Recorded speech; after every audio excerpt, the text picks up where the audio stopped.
Hi everyone, welcome to our YouTube channel. तो जैसे कि हमने 7th क्लास की हिस्ट्री की एनसीईआरटी कल शुरू किया है और कल हमने जो फर्स्ट चैप्टर था वो हाफ कंप्लीट कर चुके हैं। हाफ चैप्टर हम आज डिस्कस करेंगे और आज जो हम टॉपिक डिस्कस करेंगे वो टॉपिक है क्षेत्र और साम्राज्य, यानी कि वो क्षेत्र जो थे, यानी कि किस एरिया के अंदर किस राज्य का शासन हुआ करता था। इस टॉपिक के अंदर हमें क्या देखने को मिलता है कि कौन सा तो क्षेत्र है और इस क्षेत्र के अंदर किस राजा का हमें शासन देखने को मिलता है और उस राजा का शासन कैसा है, उसने अपने साम्राज्य को किस प्रकार से बनाया, वहां का प्रशासन कैसा है। इन सारी बातों के बारे में इस जो टॉपिक है इसमें बताया गया है कि क्षेत्र और साम्राज्य, इसका मीनिंग यही है। अब देखो इसमें क्या बताया है। चोल, तुगलक या मुगल जैसे बड़े बड़े राज्यों के अंतर्गत कई सारे क्षेत्र आते हैं, यानी कि ये अलग अलग क्या है, राज्य है और इन अलग अलग राज्यों के अंतर्गत क्या आती हैं, अलग अलग क्षेत्र आते हैं। ठीक है। दिल्ली के सुल्तान गयासुद्दीन बलबन की प्रशंसा में एक संस्कृत प्रशक्ति देखने को मिलती है, जिसमें एक विशाल साम्राज्य का शासक बताया गया है किसे, गयासुद्दीन बलबन को, जो पूर्व में बंगाल से लेकर पश्चिम में अफगानिस्तान के गजनी तक फैला था और जिसमें संपूर्ण दक्षिण भारत भी आ जाता है। गोंड, आंध्र प्रदेश, केरल, कर्नाटक, महाराष्ट्र, गुजरात आदि भिन्न भिन्न क्षेत्रों के लोग उसकी सेना के आगे, यानी कि ये दिल्ली का सुल्तान जो गयासुद्दीन बलबन है, उसके बारे में बताया है कि किन चीजों के बारे में बता रखा है। इतिहासकार विजय अभियान के इन दावों को अतिशयोक्तिपूर्ण मानते हैं। साथ ही वे यह भी समझने की कोशिश में लगे रहते हैं कि शासक लोग इस उपमहाद्वीप के भिन्न भिन्न भागों पर अपने अधिकार का उल्लेख क्यों करते रहते थे।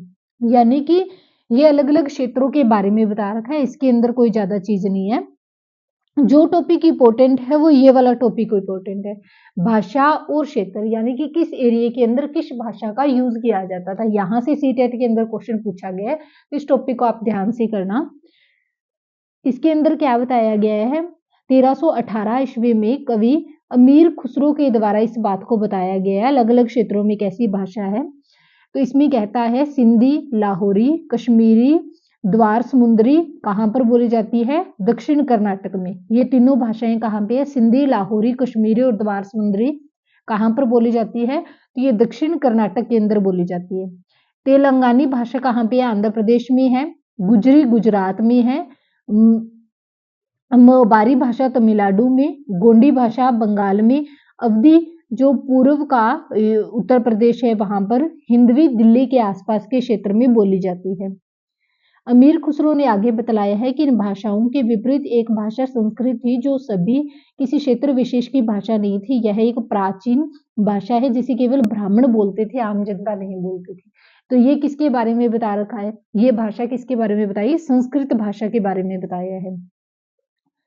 अमीर खुसरो के द्वारा उल्लेखित भाषाओं की एक सूची बनाई गई है इसमें, और एक सूची उन भाषाओं के नामों की उल्लेखित करनी है। ये सूचियां बता रखी है, तो आप जो मैंने यहाँ पर अंडरलाइन की है जिन पॉइंट को, वो ध्यान में रखना कि किस क्षेत्र के अंदर कौन सी भाषा बोली जाती है। सन 1700 तक कई क्षेत्रों के अपने अपने भौगोलिक आयाम तय हो चुके थे और उनकी अपनी भाषा और सांस्कृतिक विशेषताएं स्पष्ट हो गई थी। जैसा कि आपने आगे वाले चैप्टर में देखेंगे, ये क्षेत्र विशेष शासक राजवंशों से जुड़ गए थे।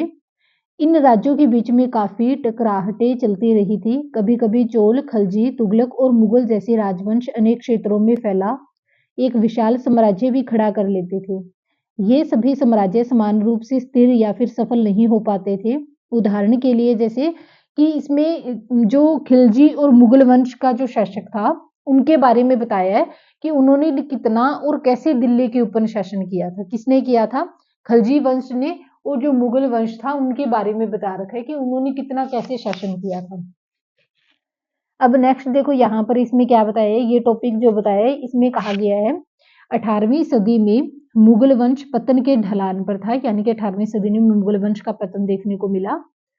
और फलस्वरूप क्षेत्रीय राज्य फिर से उभरने लगे। यानी ये जब मुगल वंश का क्या हो गया था, पतन हो गया था, तो जो दूसरे छोटे छोटे और राज्य थे, वो राजवंश जो थे, वो वापिस से अपना क्या है, ग्रो करना उन्होंने शुरू कर दिया था। लेकिन वर्षों से जो सर्व क्षेत्रीय साम्राज्यों का शासन चला रहा था, उसके क्षेत्रों की प्रवृत्ति बदल गई थी। उन पर कई छोटे बड़े राज्यों का शासन चलता था रहा था, और उन राज्यों की बहुत सी बातें इस उपमहाद्वीप के अधिकतर भाग पर फैले इन क्षेत्रों को विरासत में मिली थी। इस तथ्य का पता हमें उन कई परंपराओं से लगता है जो इन क्षेत्रों में उभरी थी। इन परंपराओं में कुछ एक दूसरे से भिन्न और कुछ एक समान थी। यानी कि यहाँ पर जो परंपराएं थी, संस्कृति थी लोगों की, वो कुछ तो हमें एक जैसी देखने को मिलती है और कुछ हमें बिल्कुल एक दूसरे से क्या है, अलग अलग देखने को मिलती है। नेक्स्ट इसमें क्या बताया है, देखो। ऐसी परंपराएं हमें प्रशासन, अर्थव्यवस्था के प्रबंधन, उच्च संस्कृति और भाषा के संदर्भ में मिलती है। सन 700 से 1750 के बीच में 1000 वर्षों के इन भिन्न भिन्न क्षेत्रों की प्रवृत्ति एक दूसरे से कटकर अलग अलग नहीं पनपी थी। हालांकि उनके चरित्र की अपनी विशिष्टताएं बनी थी, मगर समन्वय की सर्व क्षेत्रीय ताकतों का प्रभाव भी उन क्षेत्रों पर पड़ा था। यानी कि उस समय में हमें क्या देखने को मिलता है, मुगल वंश का जैसे ही पतन हुआ 8वीं सदी के अंदर, 18वीं सदी के अंदर जैसे ही मुगल वंश का पतन हुआ, तो जो छोटे छोटे दूसरे जो राजवंश थे, उन्होंने क्या देखा, उन्होंने मौका पाकर अपना विकास करना शुरू कर दिया। इस दौरान हमें जो अलग अलग प्रकार की परंपराओं का समावेश देखने को मिला, यानी कि कुछ परंपराएं जो ऐसी थी जो कि मुगलों की थी, कुछ दूसरे वंशों की परंपराएं थी, यानी कि मिश्रित परंपराएं देखने को मिल रही थी। अब ये कहते हैं पुराने और नए धर्म, यानी कि कुछ तो नए नए धर्म हमारे सामने आते हैं और कुछ जो पहले से चले आ रहे थे पुराने धर्मों की बात की गई है। इतिहास के जिन 1000 वर्षों की पड़ताल हम कर रहे हैं, इसके दौरान धार्मिक परंपराओं में कई बड़े परिवर्तन आए। दैनिक तत्वों में लोगों की आस्था कभी कभी बिल्कुल ही व्यक्तिगत स्तर पर होती थी, मगर आमतौर पर इस आस्था का स्वरूप सामूहिक होता था।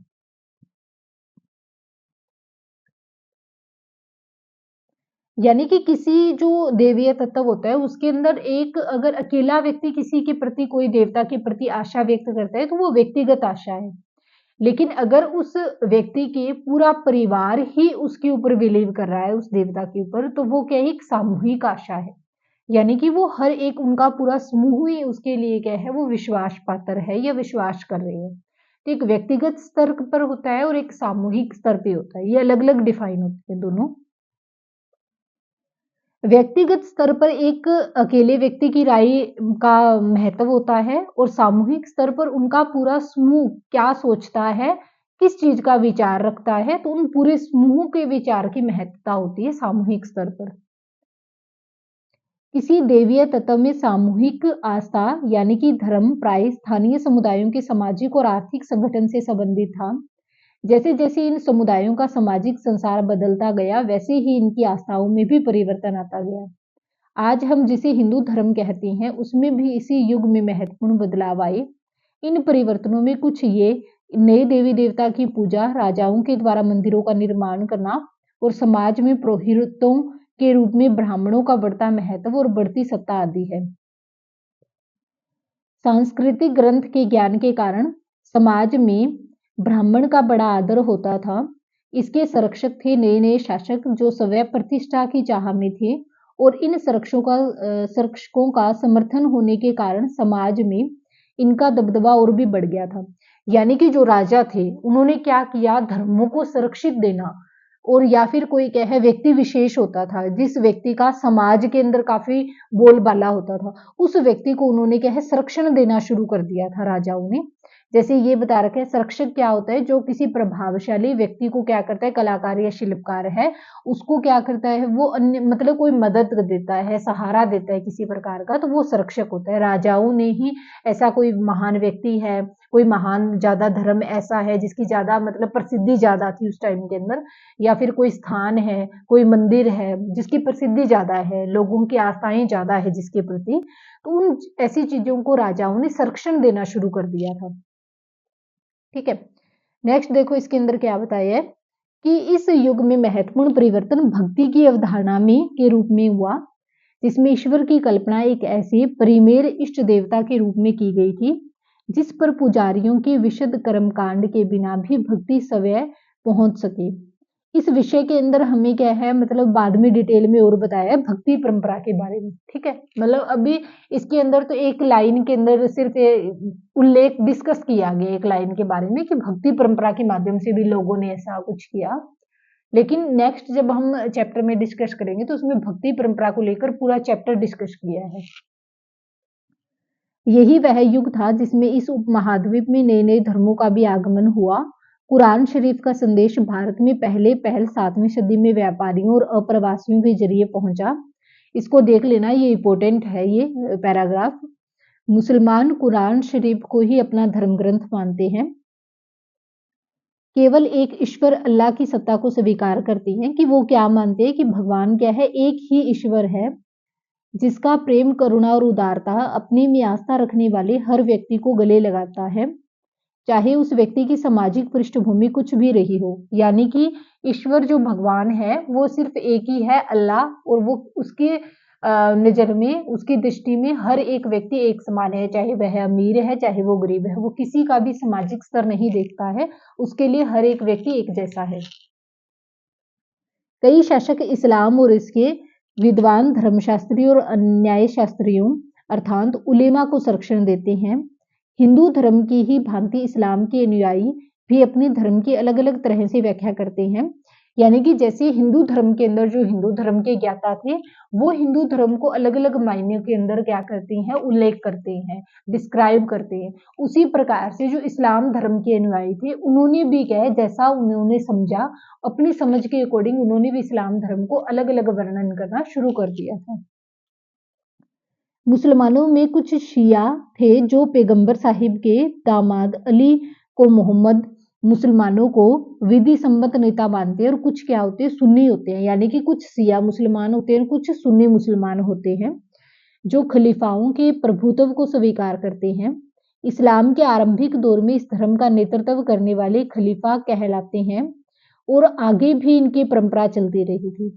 इस्लामी न्याय सिद्धांत विशेषकर भारत में हनफी और शई ऐसे सिद्धांत है कि भिन्न भिन्न परंपराओं में भी कई महत्वपूर्ण अंतर आ रहे हैं। ऐसा ही धर्म सिद्धांतों तथा रहस्यवादी विचारों को लेकर भिन्नताएं देखने को मिलती है। यानी कि धर्म से रिलेटेड हमें अलग अलग प्रकार की भिन्नताएं जो है या विभेद है वो देखने को मिलते हैं। नेक्स्ट इसमें टॉपिक बताया कि समय और इतिहास के कालखंड, यानी कि समय के अकॉर्डिंग इतिहास व्याख्या करता है, समय के अनुसार इतिहास बदलता है, तो उसके बारे में क्या विचार है। इतिहासकार समय को केवल घड़ी या कैलेंडर की तरह नहीं देखते थे, यानी कि केवल घंटों, दिनों या वर्षों के बीतने के रूप में नहीं देखते थे। उनका नजरिया यह था कि समय सामाजिक और आर्थिक संगठन में आने वाले परिवर्तन को झलकाता है। यानी कि समय हमें ये बताता है कि पहले की समय कैसा था, अब का समय क्या है, पहले क्या चीजें हमारे पास में थी, अब क्या चीजें हैं, पहले क्या चीज नहीं थी, अब क्या चीज नहीं है। यानी कि हमारी जो जरूरतें हैं, जो हमने नए आविष्कार किए, उन सब चीजों के लेकर हमारे विचार बताता है समय। और क्या है, दिखलाता है कि विचारों और विश्वासों में कितना स्थायित्व रहा है और यह कितना परिवर्तन आ गया है। यदि अतीत को समान विशेषता रखने वाले कुछ बड़े बड़े हिस्सों, युगों या फिर कालों में बांट दिया जाए तो समय का अध्ययन कुछ आसान हो जाता है। यानी कि अलग अलग फेज में अगर समय को डिवाइड कर दे तो उसका अध्ययन आसान हो जाता है। 19वीं सदी के मध्य में अंग्रेज इतिहासकारों ने भारत के इतिहास को 3 युगों में बांटा है। लास्ट जब सीटेट का एग्जाम हुआ था तो ये क्वेश्चन पूछा गया है कि 19वीं सदी के अंदर जो अंग्रेज इतिहासकार थे उन्होंने भारत के इतिहास को कितने पार्ट में बांटा है, 3 पार्ट में बांटा है। कौन सा है वो, हिंदू काल है, मुस्लिम काल है और ब्रिटिश काल है। 3 पार्ट के अंदर इतिहासकारों ने भारत के इतिहास को डिवाइड किया है। नेक्स्ट देखो इसके अंदर क्या बताया है कि विचार पर आधारित था। यानी कि ये उसी प्रकार के विचार पर क्या है, ये उसी प्रकार के विचार पर आधारित है। शासकों का धर्म ही एकमात्र महत्वपूर्ण ऐतिहासिक परिवर्तन होता है और अर्थव्यवस्था, समाज और संस्कृति में और कोई भी महत्वपूर्ण बदलाव नहीं लाता। इस दृष्टिकोण में इस उपमहाद्वीप की अपार विविधता की भी अपेक्षा हो जाती है। इस काल को आज बहुत कम इतिहासकार ही स्वीकार करते हैं। इस काल को यानी कि जो डिवीजन किया गया भारतीय इतिहास का, अधिकतर इतिहासकार आर्थिक और सामाजिक कारक के आधार पर ही अतीत के भिन्न भिन्न कालखंडों की विशेषताएं तय करते हैं। पिछले साल आपने जो इतिहास में उसमें प्राचीन समाजों के कई विभेदों का समावेश, जैसे कि शिकारी थे, संग्रहक, आरंभिक दौर के कृषि कर्मी, फिर शहरों का विकास, फिर गांवों का निवासी है, आरंभिक दौर के राज्य साम्राज्यों का विकास देखा। और इसी तरह हमने क्या है मध्यकालीन इतिहास को देखा। पहले प्राचीन इतिहास को देखा, फिर मध्यकालीन इतिहास को देखा, फिर हम नेक्स्ट जो जब हम धीरे धीरे 8th क्लास की हिस्ट्री जैसे शुरू करेंगे तो उसमें हम आधुनिक इतिहास को देखते हैं। यानी कि फेज दर फेज या टाइम टू टाइम हमें अलग अलग चीजें देखने को मिलती है। ये तो नहीं है भी हर एक बात को मिक्स आउट करके एक टाइम में एनालाइज कर लेंगे हम, तो ये तो नहीं हो सकता है। टाइम टू टाइम हर एक चीज को हम अलग अलग फेज के अंदर क्या कर रही हैं, अध्ययन कर रही हैं, वर्णन कर रही हैं।